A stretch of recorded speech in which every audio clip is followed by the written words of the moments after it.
Hello, hello, hello, everyone. How are you all? I hope that your day has been wonderful.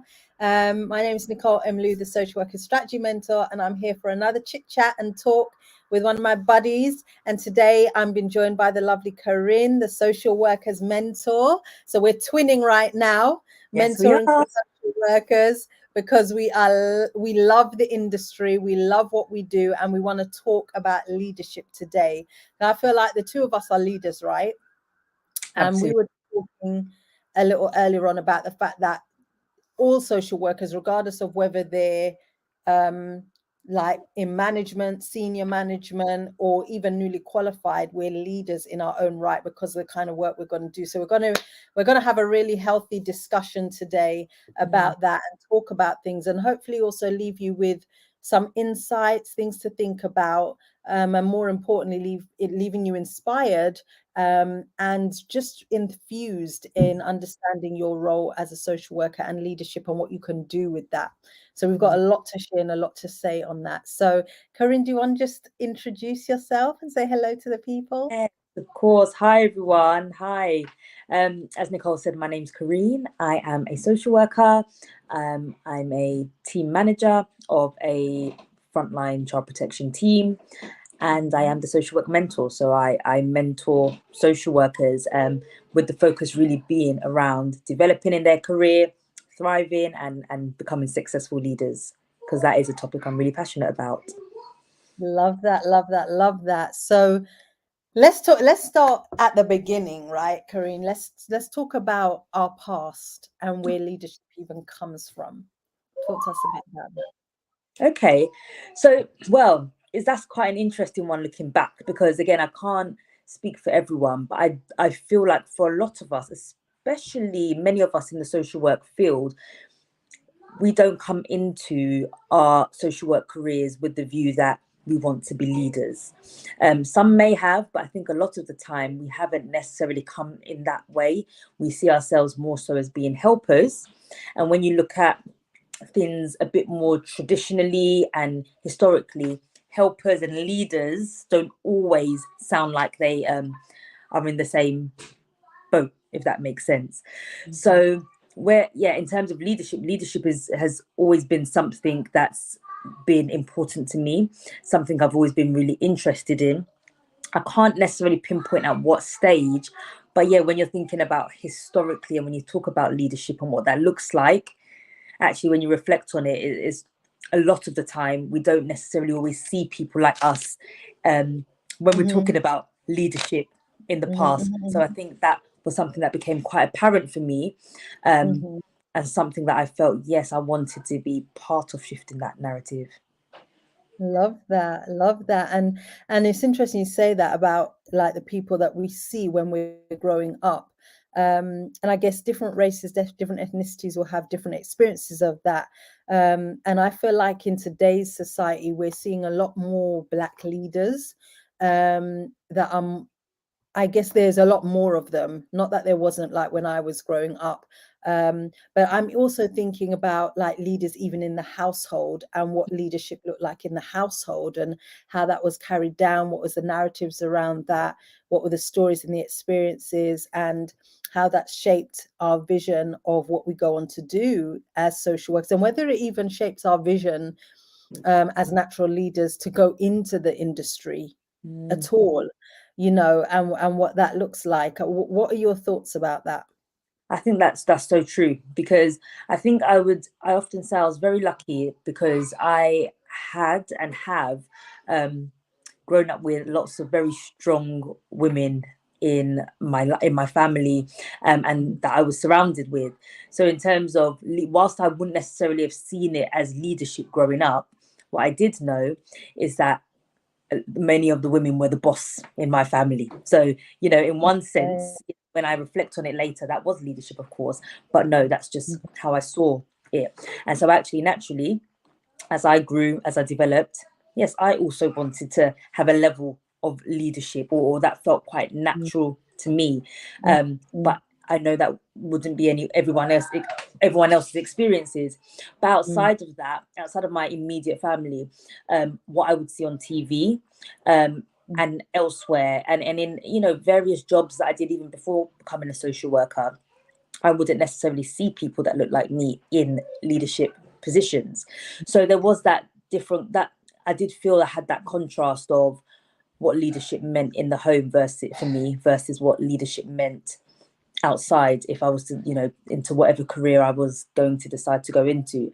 So I really do think, and I completely agree with you, I think for our children and our children's children, it looks very different.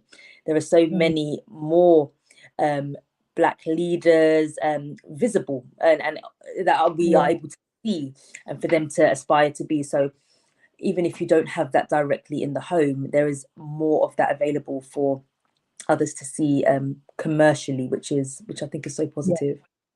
Yeah, and they come in a variety of industries,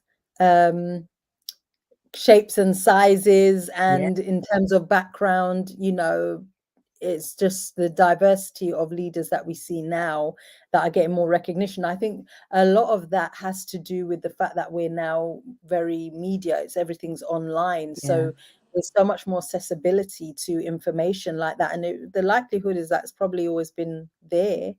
But because of the way technology has allowed us to have more access to that. And so that's one of the positive things about technology. So yeah, and when you were mentioning about seeing who is in your family, like the women in your family, similar thing. I grew up with mostly women in my family, although I had my male cousins that were around. You know, the women were leading, and I saw my mum do community projects and programs, and my mum's also a minister, and so I saw her leading in many ways, and she kind of raised me and my sister to have that kind of experience of leadership. So she'd allow us to preach sermons also and stuff like that for the congregation. So I very early, I had the experience of being able to speak and get up and speak and not feel afraid to do that. And so it's interesting when you said that.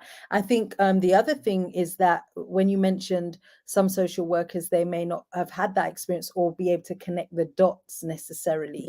Yeah. Because I think most of us that are called into this kind of most of us, not all necessarily, but most of us that are called into this area of work in communities, you know, I think we would have had some experience of leadership, and seeing it, that has left an imprint that tells us we can go and do it. Because for us to think about wanting to work with people where we are guiding them to make a life change must mean that innately we believe inherently that we can affect change, right?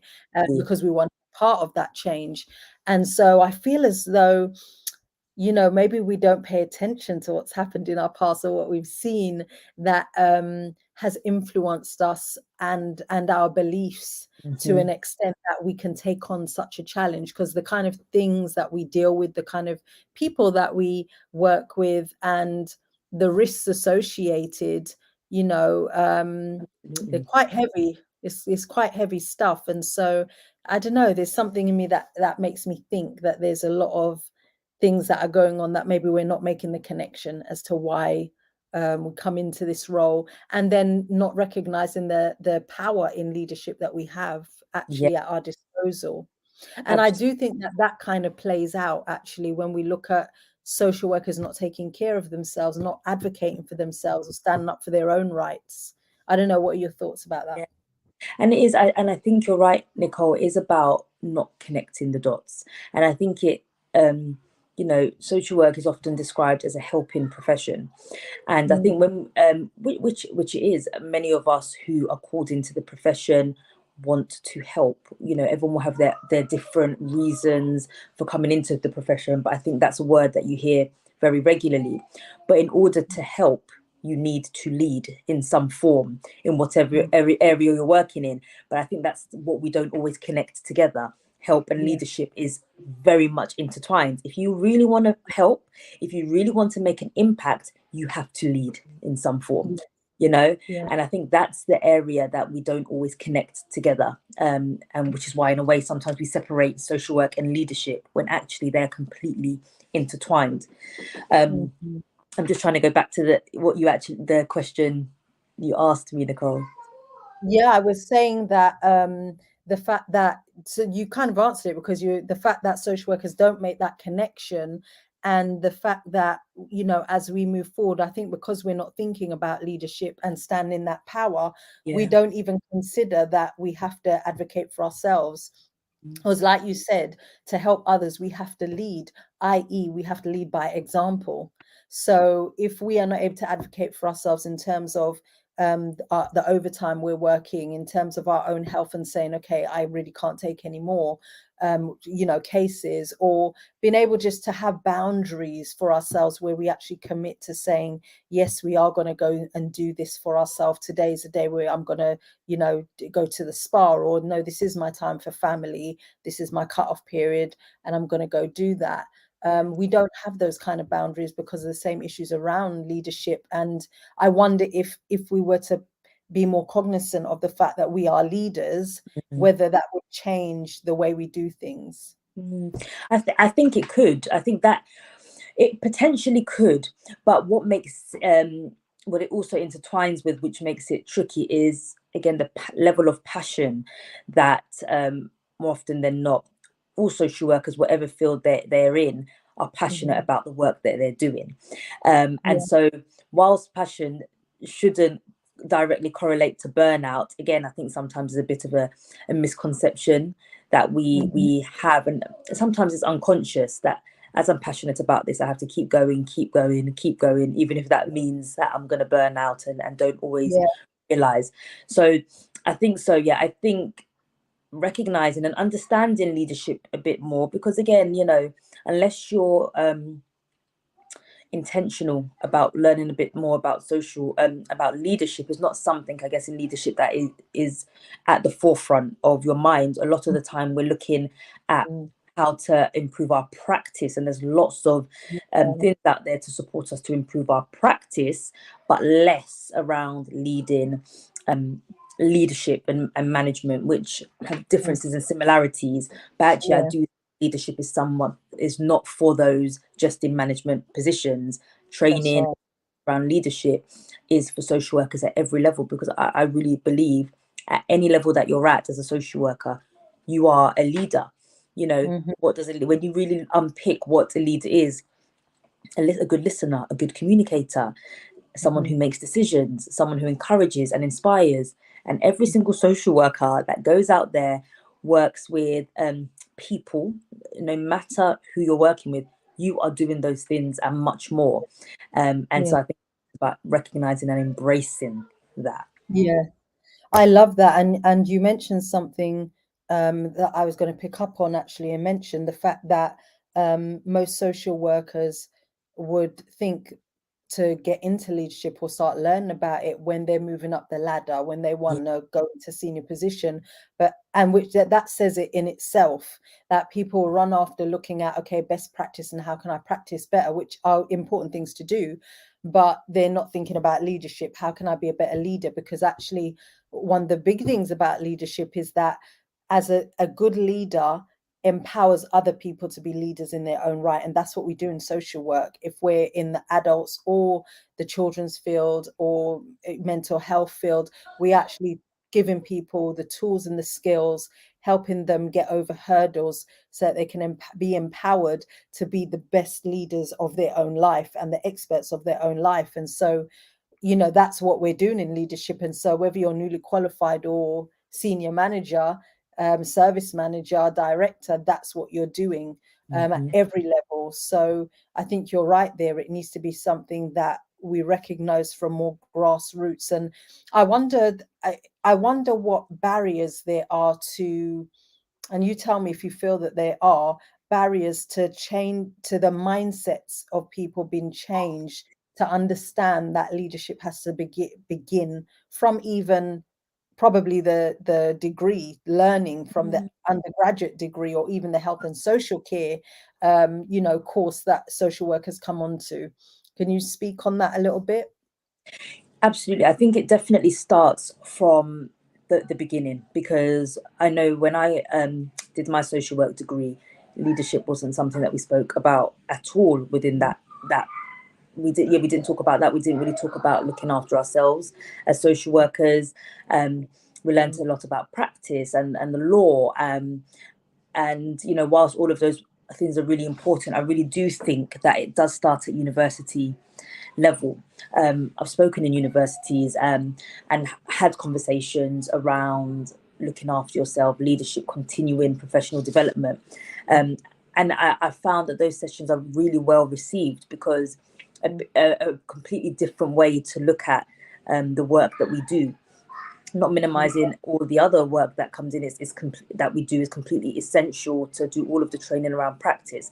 But I agree, starting to shift our thinking a little bit around how we see leadership is so important, and it starts by hearing those kind of words earlier on, Yeah, because that's really key. Because again, I think it's not until I was at a point where I was progressing in my social work career that even words like leadership, manic time, all of those things were coming into play. So yeah, yeah, I think it's about the conversations and the language that we're yeah. hearing and having early on.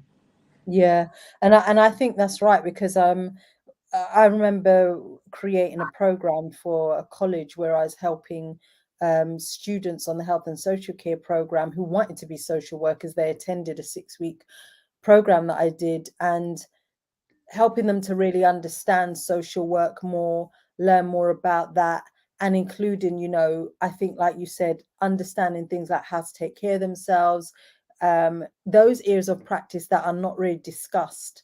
Even independent practice needs to be discussed far early on if you're going to make an impact, because it means it's a bit like the biblical saying that by beholding you become changed. And so when you've already got that learning right from the foundation, as you grow, that's growing with you, With you. and it will help shape your vision of what you're doing, and indeed how far you can take it and where you can go, and the options available, the options that you create for yourself as well. And so I think there's a lot of power in talking about that very early on. So I mean, presently we're maybe, as we've identified, not seeing social workers so much taking leadership to where it can go.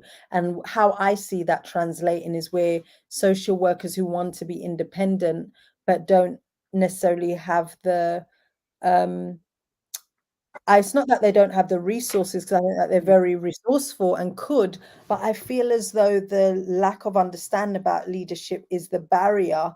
It's like a glass barrier that they could smash, but they don't smash it, Yes, because yeah. there's a lot of fear there around moving forward and stuff like that. Whereas I feel as though if there was more understanding around leadership right at the beginning, as you said, from university, having those conversations actually puts them in a position to have considered those things way before they've even got to that stage. Do you know what I mean? They see it as a possibility. No, I completely agree. I think it's so important. And I think it also allows for more longevity in your social work career, because I think when you start to think about leadership from a very early on, you start to recognize that your social work degree, what's the saying, the world is your oyster. There is so much that you can do with your social work degree when you have leadership in mind. Honestly, I believe Yeah. social can go into the majority of places, businesses, and thrive and do an amazing job, because the key leadership skills that we have and hold and use every day, Mm-hmm. so many local authorities, places could use us, not just in the traditional sense. Mm-hmm. So I think when you think leadership, it also, I can't say eliminate, but it reduces that feeling of being stuck.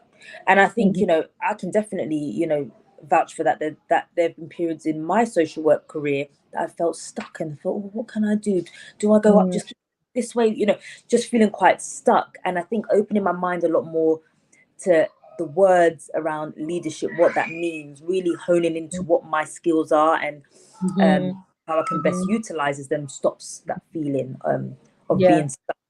And I think also another factor is around and it's not something you can learn overnight, I know, Nicole, but around that self-belief as well. Because yeah, I think that is so important, just really shifting that mindset and starting to believe in yourself, understanding Mhm. your skill set and who you are. Again, I think that is an absolute game changer for you, in becoming a leader in social work. Understand what, yes, social workers, the amazing thing about us, but something that makes it really difficult for us, is that we are what I describe the master of a lot. We're the master of so many different things. We are able to do so many things so well. But you Yeah. know what? At the same time, there's nothing wrong with really identifying, right, I've got an interest in so many things, I'm great at so many things, but actually, where do I want to specialize? What do I want my niche to be in? Because that in itself, I always find, is one of the first factors to think about when you're thinking about leadership. Where do I want to specialize or really hone my skills into? And that's quite a good starting point, Yeah. to build from there.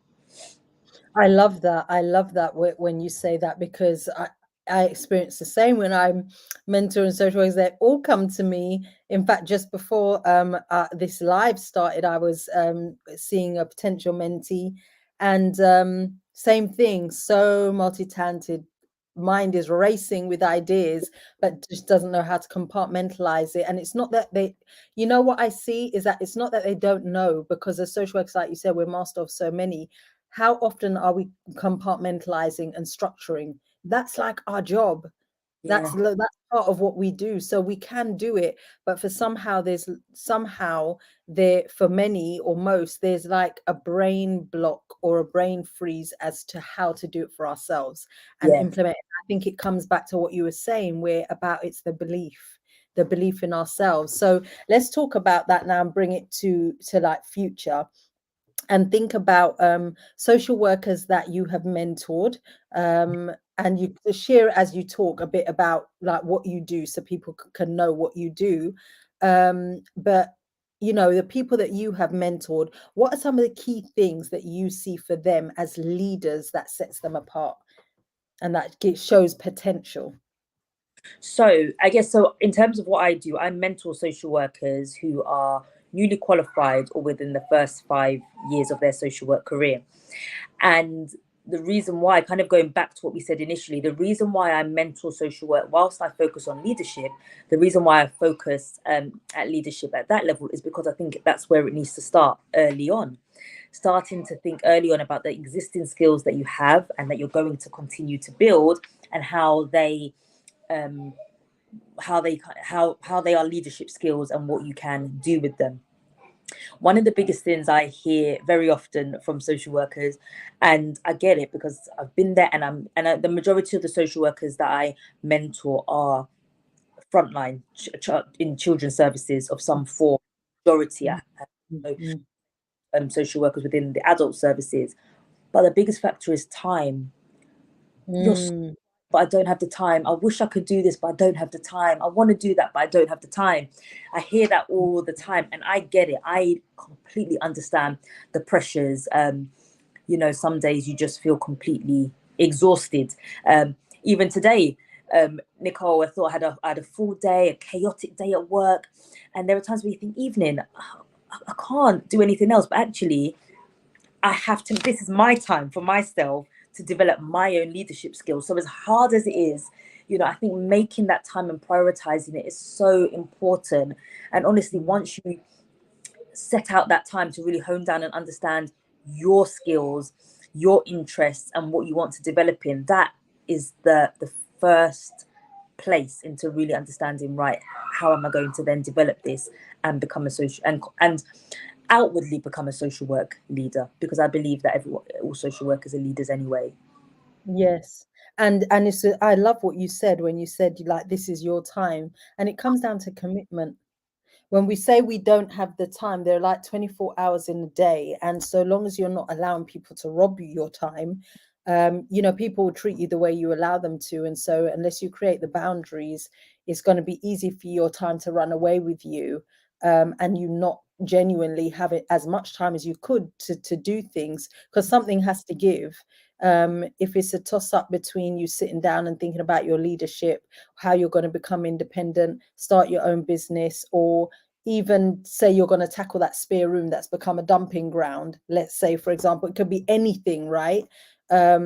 It comes down to your commitment to it and how badly do you want it, because what we know is that anything that we want bad enough, we find the time, we're enthusiastic, we're motivated by it, unless of course it's, you know, the imposter syndrome or fear that is paralyzing us from moving forward, and then that's something different that we have to look at and address and dive deep into, as a way around it. So yeah, And I think it's difficult yes, and one.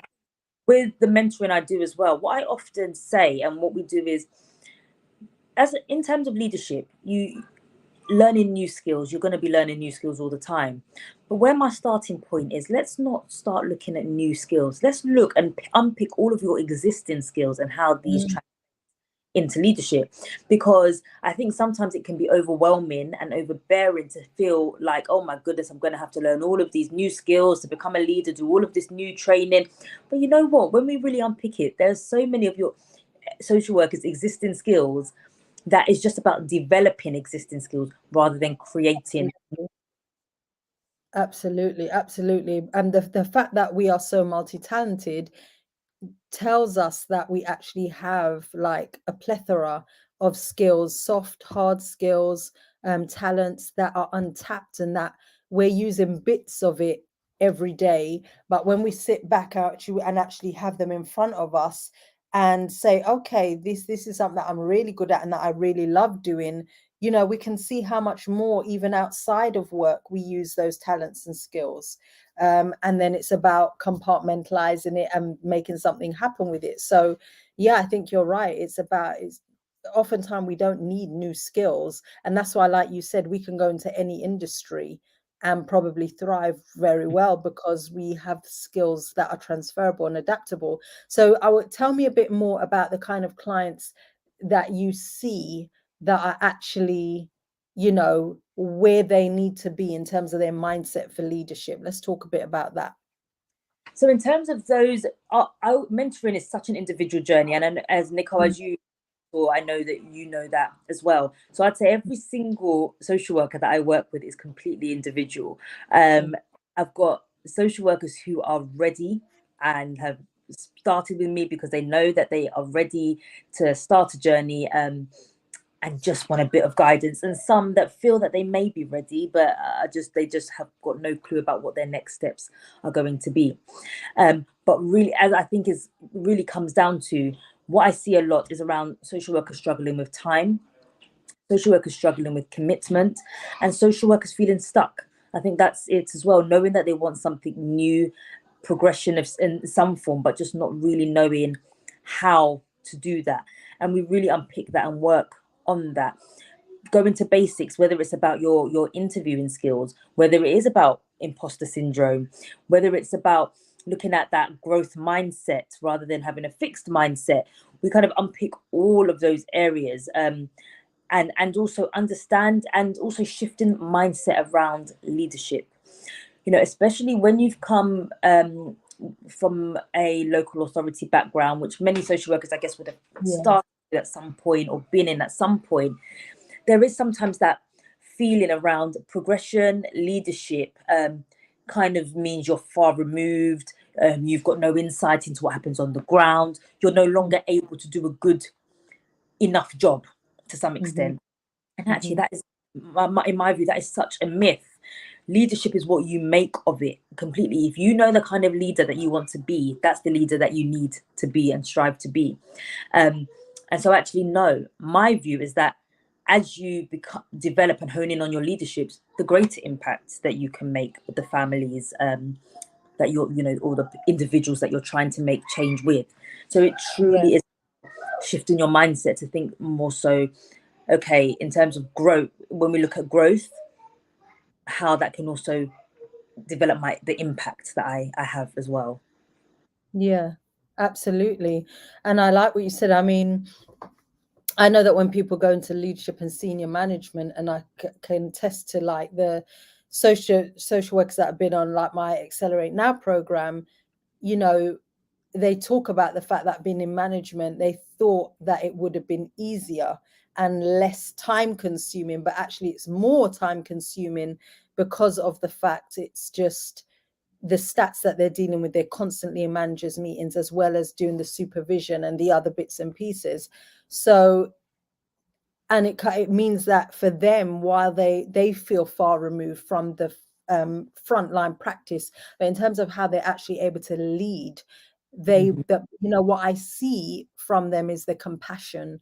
I see from them the understanding that influences their expectations of the social workers that are working under them and that they're managing and stuff like that. And so I think in terms of what I'm seeing in the leaders that I'm mentoring and how leadership is showing up, that's how it translates. It translates into them being more understanding, compassionate, and willing to help the social workers, not having unrealistic expectations, even though they've got to balance the KPIs, all of those things. And that's kind of what the leadership that we want, isn't it? And so, like you said, I think there's a place for people moving up and remaining within statutory settings so that, you know, it can filter down, that quality of leadership can filter down and touch, you know, people that are not in management. And you're in management, aren't you?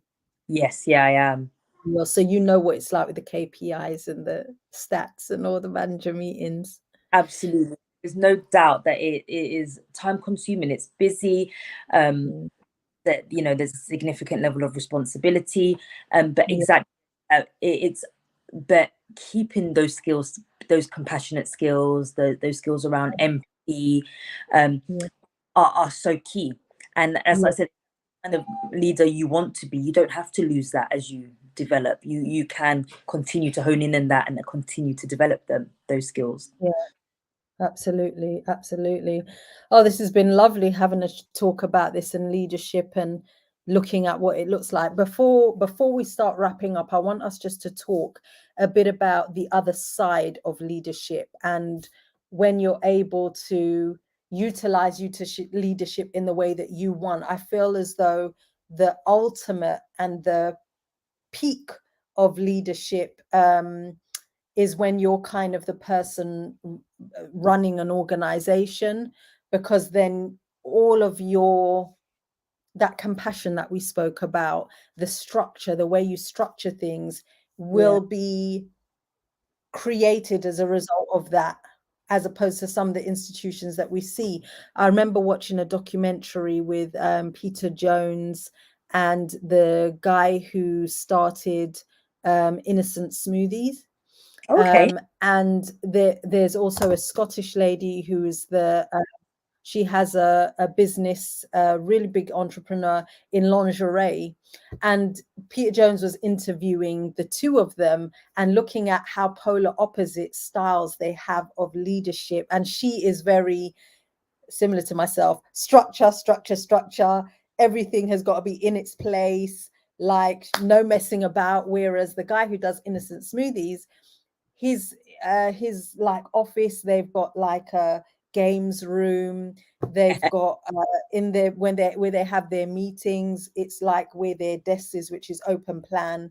And he sits with them, and they've got like fake grass on the inside of in the office and everything, and people come in their dressing gown, they come in whatever clothes they want. People are literally there in their dressing gowns from home, sitting down. And his attitude is, well, I don't really care about that. What I care about is that they come here and they actually are engaged, that they do the work, and they perform. And sometimes people perform best when they're as comfortable and authentically them as possible. And so I'm creating that environment, whereas she is like corporate, completely polar ends. But what I loved about it is the fact that they were both winning, both Yes. incredibly successful, amazing at what they do, but polar opposites of leadership. But the point is that because they are at the top and they are the visionary, they're the creator, they created the environment and the people under them enjoyed it. It worked for them. It fitted with their value basis to why they were there. And that for me is like the pinnacle of leadership, right? Because it's what we can create for not just for ourselves, but for other people. So I'd love to know what your thoughts are about that. That is so interesting, actually, because like you said, they are completely opposites, doing it completely different and still a huge success. And I think the reason why I find that so inspiring, because it then comes back to exactly what I keep saying is greater impact, because the people that are then working under them, or have chosen to work under them, like you said, are working with them because this aligns with their values and what what they've chosen to be there, and in that way they're able to make a greater impact. So I love that, and I agree that the pinnacle of leadership is around being able to lead, whether it's an organization or something that you have created, whether it's Yeah. or something large, something that you have created and that completely aligns with your values, and the difference that you want to make. That definitely is. Mm. And I think all social workers can and should strive to get there. Honestly, I do. Mm. And whilst it's not easy to do that, especially when you're in the day-to-day grind of a 9 to 5, for example, it feels so difficult. I Mm. know there. So I Yeah. definitely know that. Yeah. But what I always say, to social workers, because again I do work with and mentor social workers who are independent already, and are running their own organizations, whether it's at the beginning or incredibly at a great successful level. And what I've learned myself, as well as mentoring them, is don't give up. It's about like commitment. You may Mm. have periods where it's incredibly difficult and you need to take a step back. Fine, just don't give up. Keep striving for that, because Absolutely. yeah, if that's what you want to achieve, you can absolutely do that, and there's no time scale on it. Just keep going. Right. And the other thing that I found is that for those that I mentor is the fact that what I've seen that is consistent between anyone, whether they're on either of my programs, they all have an attitude of, I'm going to do this. Like you said, they have the determination, they're not willing to give up. And that translates as them being a leader, of them willing to take a risk. And it is risky when you think, okay, I'm going to go and work with somebody, a mentor, I'm going to financially invest, I'm going to invest my time. I don't know whether this is going to work really for me. I may not know that. And again, that comes back to belief, building belief. But the one thing that I've seen that's synonymous in all those that I've mentored is that they have, even if they have some doubt, the belief is not missing. Yes, And definitely. when I've been able to show them and prove to them from my own experience and others that I've mentored that this is possible, people are out here doing it, working towards it. Why can't it work for you? They then have the belief. So where they might just lack a bit of confidence in how it's going to be done because they're still clueless, like you said, they don't really know where to start and what to do. Once you give them that blueprint, they're like, okay, yeah, let's go for this. And as I they go through the work, their confidence builds, right? absolutely. And similarly, another something that I've seen throughout, throughout all the social work leaders I've worked with at whatever level as well, is around being willing to get it wrong, being willing Mm. to. And I'm not going to say not being afraid to, because actually there is time, many are afraid to get it wrong because they just want to get it right, but being willing to, and recognizing that getting it Yeah. wrong is going to be part of the process. And so Yeah. as I've spoken to have told me time and time again things that they've done that have gone wrong, the process they've had to do to get back on their feet, to start again, and continue. But it comes down to that self-belief. Again, they had that self-belief. They knew that they could do it. They understood their skills that they had, and believed in them, and that's what kept them going. Yeah. Absolutely. I love that so much. And that is a key thing that I was saying that to my mentees this week gone, that while you've got a blueprint of what you need to do, be okay with sometimes you'll still get it wrong occasionally, because that's just life and you're going to make choices. And with all the information that you could possibly have and the guidance, there are going to be some things that you're just going to have to learn. as you move forward, and that's okay. That's okay, as long as they're not the big blunders that you can save yourself, you know, time and money. You're going to make some mistakes and be okay with that. You are. Be I agree. But also, again, it's about that commitment to learn as well, because learn from yeah, are doing it, have done it, and have made have made the mistakes, learn from them. Don't be afraid to ask for opportunities, whether it's to shadow or to join, have a consultation call with someone, or whatever it is, to learn from them as well. I think that's really important, because if you don't know something, the only way you're going to find out a bit more is by asking that information.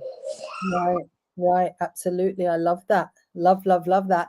This has been a brilliant conversation, Kyrene, and I've loved it. We'll have to do it again. I don't know if anyone has questions or comments. If you want to add to this, whether you're on YouTube, Bernardina, Khalifa, Nana, and anyone else that may be watching, we will certainly respond to any comments that you put, any questions that you may ask. And I just want to let you know how to get in touch with Kyrene. She is the social work mentor on IG. You can find her on Instagram. She has beautiful posts about leadership and real great nuggets that will not only be inspirational but directional as well, as it pertains to leadership.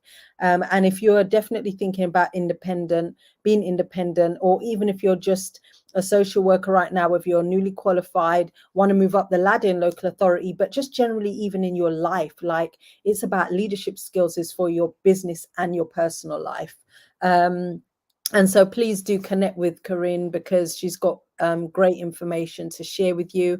And as always, of course, if you're looking to be independent and you want a blueprint, you want somebody to hold your hand on the journey and show you how to do it and give you the tools, the business tools that you need, then I'm your gal, and you'll find me on NicoleMLouis.com. So you can go ahead and connect with me. My banner's scrolling down the bottom, and you can become part of my community. My community are launchers, and we are all about leadership, learning leadership. My mentees will tell you that what they have learned about having to show up and be leaders and step into their power in that, Kyrene, is just, you know, phenomenal. It's been phenomenal, and they've changed, they've experienced, you know, personal growth in themselves. And so, you know, please do connect with the two of us, and stay part of our community so that we can help you on your journey in your career and your personal life as social workers. Thank you so much for joining us, and we look forward to seeing you again soon. Thank you. Bye. Yeah, bye.